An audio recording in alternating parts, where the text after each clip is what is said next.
Senador Humberto Costa, senador Medeiros. A Comissão de Direitos Humanos, hoje pela manhã, abriu os trabalhos exatamente da mesma forma que Vossa Excelência abriu nesse momento, lamentando e recebendo do Brasil todo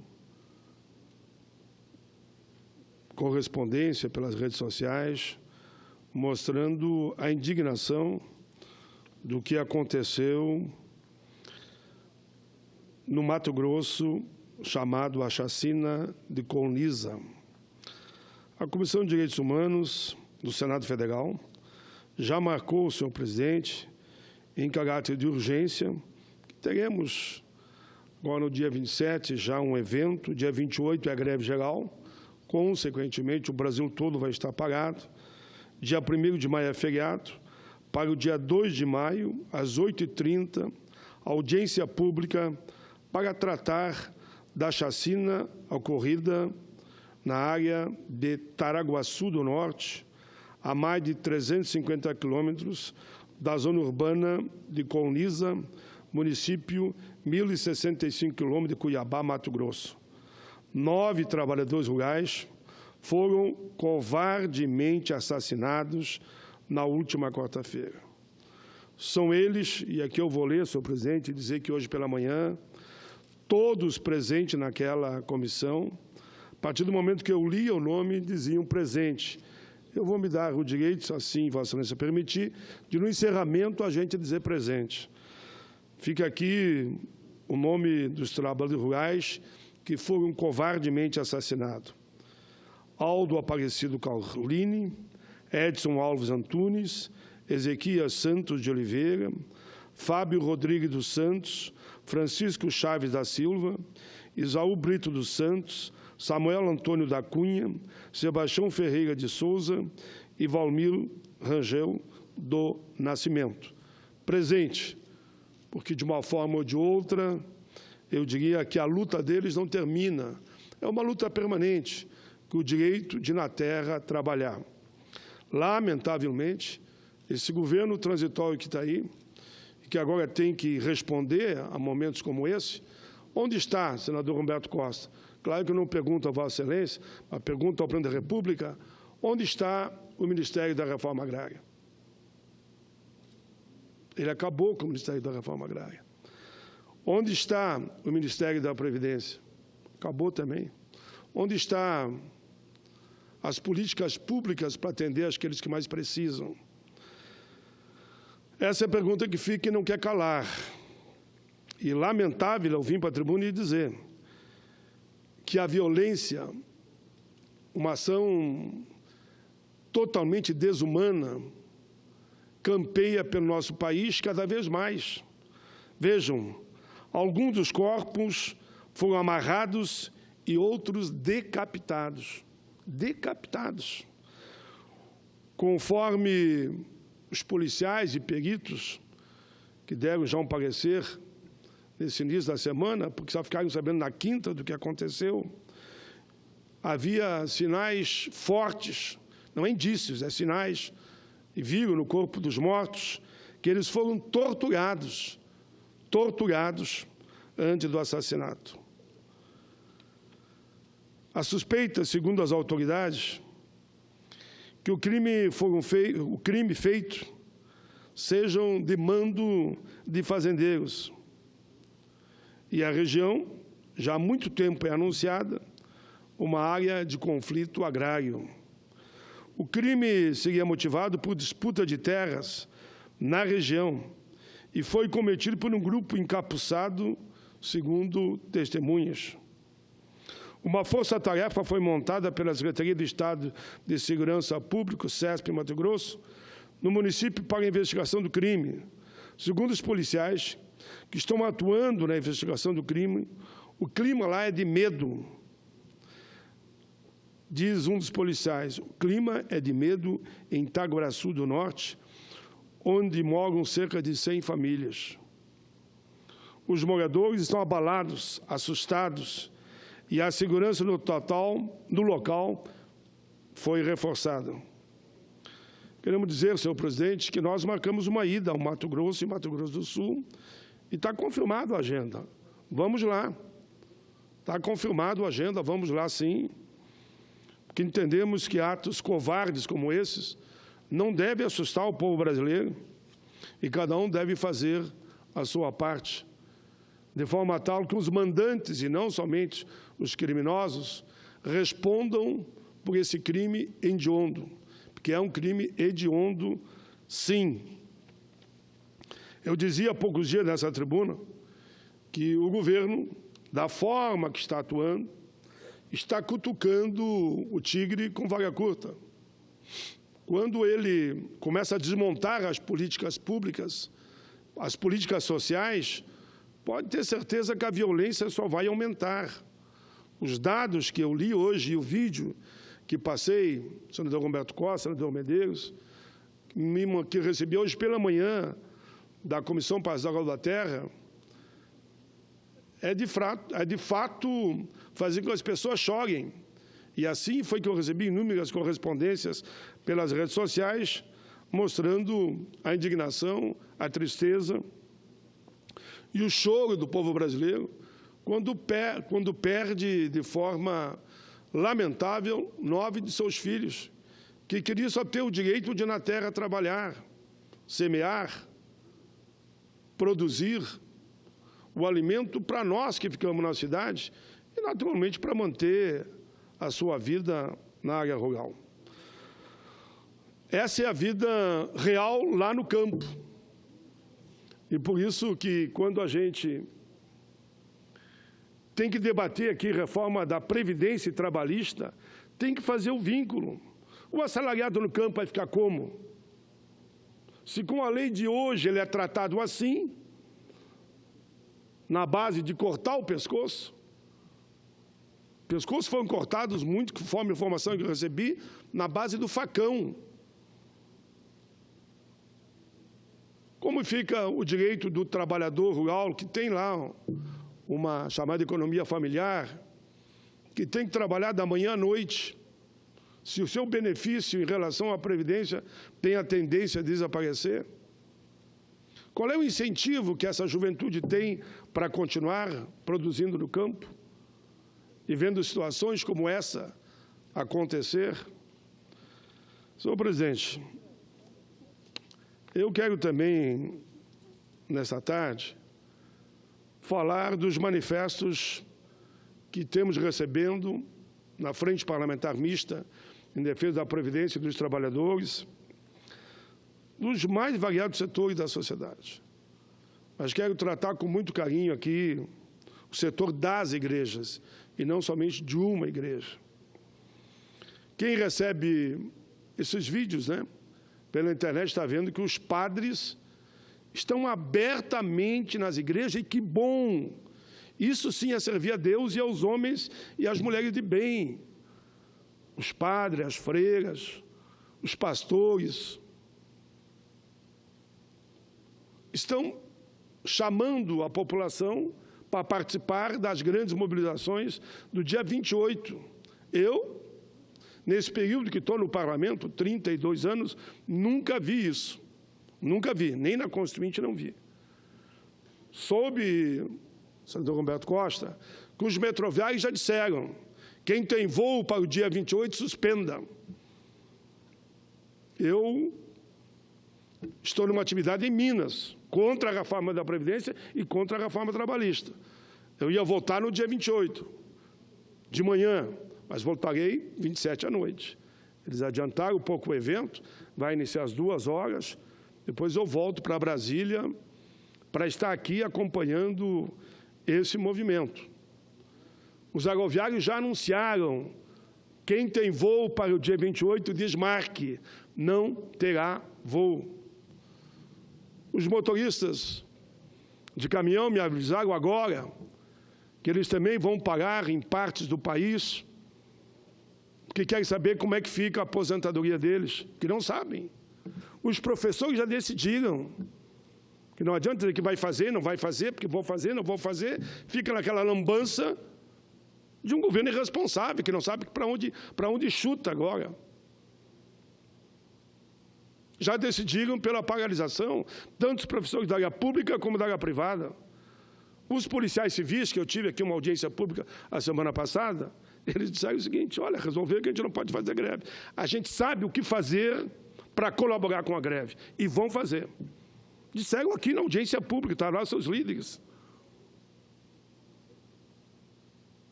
Os metroviários já decidiram, os ferroviários já decidiram, os metalúrgicos já decidiram, os comerciários já decidiram, os bancários já decidiram. Eu aqui dessa tribuna só posso pedir ao senhor e à senhora que está nos assistindo nesse momento, nesse início de uma semana, senador Regina Souza, Vossa Excelência, com qual nós combinamos já que vão fazer aquela audiência para ouvir, discutir e encaminhar esse crime hediondo que cometeram contra 9 trabalhadores rurais. É difícil a categoria que já não decidiu. Os servidores públicos já decidiram que vão fazer uma grande paralisação. Isso em todos os estados, não é em um ou outro estado. Eu queria convocar o senhor e a senhora que está me assistindo nesse momento. Se quer um estado de paz, se quer que diminua essa violência, se quer que esse estado de terror que estão criando em cima do povo brasileiro, que chega a ser uma covardia contra a gente mais simples, que só vai pegar da classe média para baixo, tanto no campo trabalhista como no campo previdenciário, vale a pena você tirar um dia. Não quer ir para a rua, fique com a família, mas não vá nesse dia. O país tem que parar nesse dia 28, para que eles entendam que isso não pode continuar acontecendo. Os absurdos como esse da Câmara agora, desaprovam o requerimento num dia, de urgência à reforma trabalhista, e no outro dia, coloca a cara de pau, bota o mesmo regimento e aprova. Tem artigo nessa tal de reforma da Previdência que manda dar anistia para os grandes devedores da Previdência. Tem artigo na reforma trabalhista que diz o seguinte: se o trabalhador perder o emprego, não é que ele não vai receber, ele vai ter que pagar 50% do que ele ganha para o empregador. Segundo os analistas, eu vi hoje pela manhã, essa reforma trabalhista é muito pior do que aquela que o próprio governo mandou para cá. Não sei se foi táticas, olha, eu mando pouco e vocês colocam o resto, e na Previdência eu faço de conta que é o fim do mundo, e depois é o fim do mundo, e não é bem o fim do mundo, mas é o fim do mundo. Eu estive em Goiás nesse fim de semana, e percebi lá a indignação geral, de todos que participaram, e até setores da imprensa que estavam lá cobrindo o evento. Minas, agora, na próxima quinta, não será diferente. O Rio Grande do Sul está em estado de alerta, eu diria, capitaneado pelas igrejas evangélicos, católicos, bispos metodistas, que aqui eu tenho o manifesto deles, e por uma questão de justiça, já que eu li o manifesto da CNBB, e tive lá na CNBB, na discussão, elaboração desse manifesto, leio aqui agora dos bispos que vai nessa linha. Leio o manifesto dos bispos e bispas metodistas do Brasil contra a retirada do direito do povo brasileiro. As últimas votações de projetos importantes para a economia atual e para o futuro do povo brasileiro são motivos de dúvida, inquietação e indignação de toda parte. É tempo de superar as dubiedades e dicotomias partidárias a que nos submetemos, vez ou outra, para perceber que, acima de posições de direita, esquerda ou centro, todas as pessoas igualmente sofrerão impactos cujas proporções serão maiores sobre aqueles que menos se podem defender.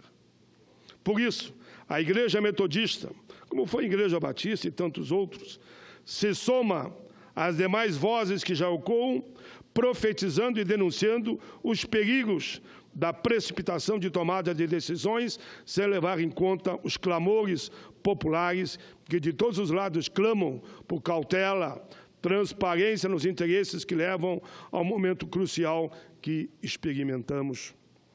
Este manifesto não é apenas para o nosso povo, diz os bispos, no seu âmbito denominacional, para todas as pessoas que ensejam tempos melhores para o país.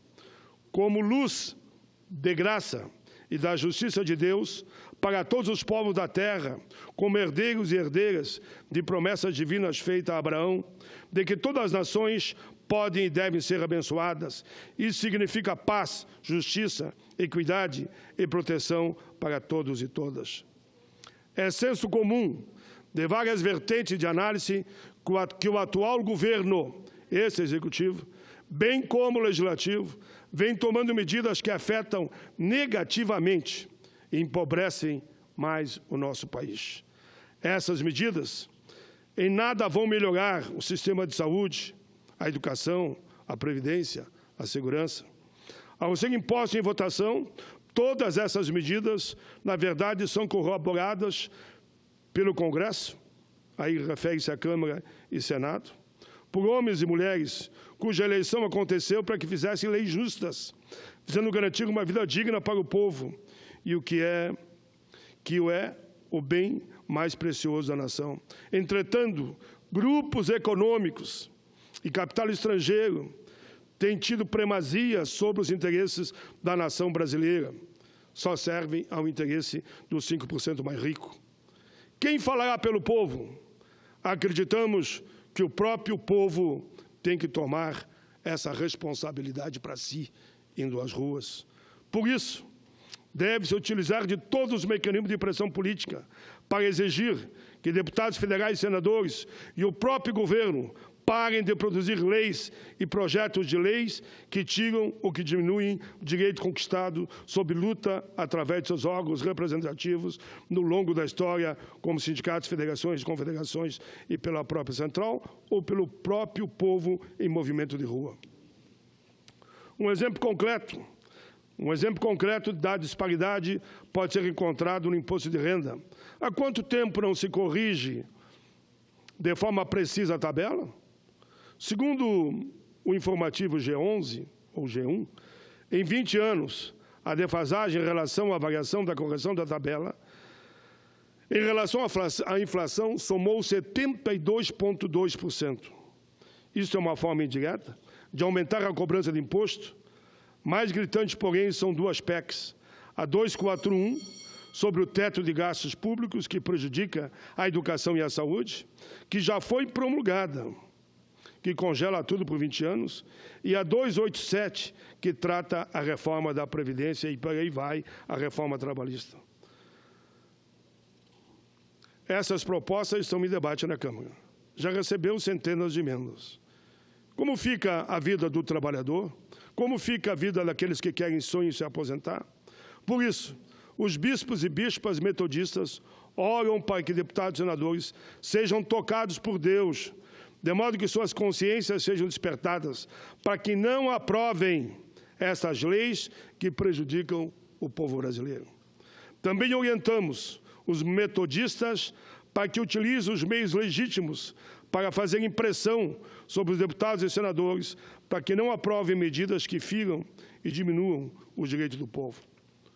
Como povo de Deus, precisamos agir conforme nossa fé e atuar para que sejamos ouvidos. Portanto, não nos calemos, façamos ouvir a nossa fé e a nossa voz. Com fé e esperança, assina o manifesto. Bispo Luiz Virgílio Batista da Rosa, presidente do Colégio Episcopal. Bispo José Carlos Pérez, vice-presidente do Colégio Episcopal. Bispa Marisa de Freitas Ferreira, secretária do Colégio Episcopal. Bispo Paulo Rangel dos Santos Gonçalves. Bispo Roberto Alves de Souza. Bispo Adonias Pereira do Lago. Bispo João Carlos Lopes. Bispo Emanuel Adriano Siqueira da Silva. Bispa Edeide Aparecida Gomes de Brito Torres. Bispo Fábio Gomes da Silva. O presidente, esse é mais um manifesto de tantos que eu li. Eu li manifestos já de mais de 500 câmaras de vereadores, vim à tribuna e li. Li manifestos que englobam quase que a totalidade dos sindicatos, federações, confederações e centrais do país, e como também associações e a própria Confederação de Aposentados e Pensionistas. Senhor presidente, esse presidente conseguiu unir todo mundo contra ele. Pode ter aí 2% que não seja contra o que ele vem fazendo.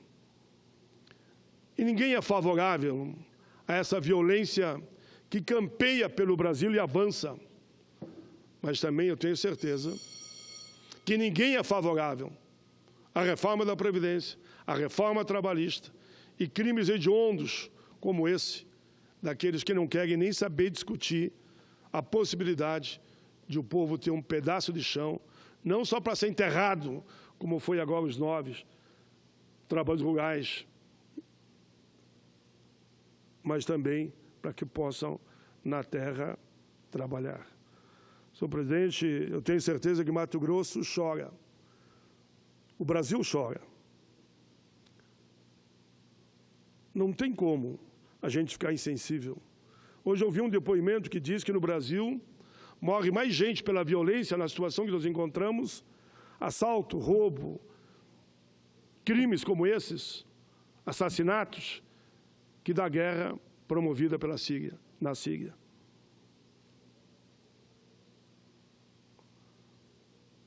E alguém acha que retirando o direito dos trabalhadores, como tão covardemente retirando lá na Câmara,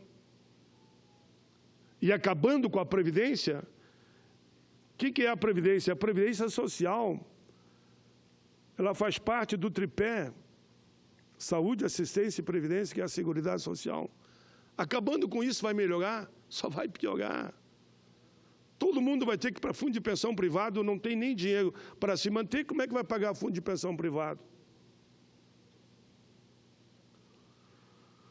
Presidente Germano Ferrer, eu agradeço muito a Vossa Excelência. Eu estou com muita esperança. Eu virei à tribuna todo dia, até o dia 28, dia 27 estarei lá em Minas, na Assembleia Legislativa, para falar desses temas. Porque não dá, pessoal, não dá. É como eu disse outro dia, senador, me parece que o governo atual, ele enfia a cabeça na areia, como aquela teoria da avestruz, para não ver a tempestade passar. Só que a tempestade não vai passar. Essa tempestade não passa. É só ver o desemprego. Agora, até aqueles meios, entre aspas, de comunicação, já estão admitindo que o desemprego está aumentando. Já não é mais 11 milhões. Se fala hoje em 15 milhões. E aí há quem diga que é mais de 15 milhões já. Eu estou chamando uma audiência pública, não só para discutir isso, mas para discutir o desemprego, e vou pedir que os técnicos botem na mesa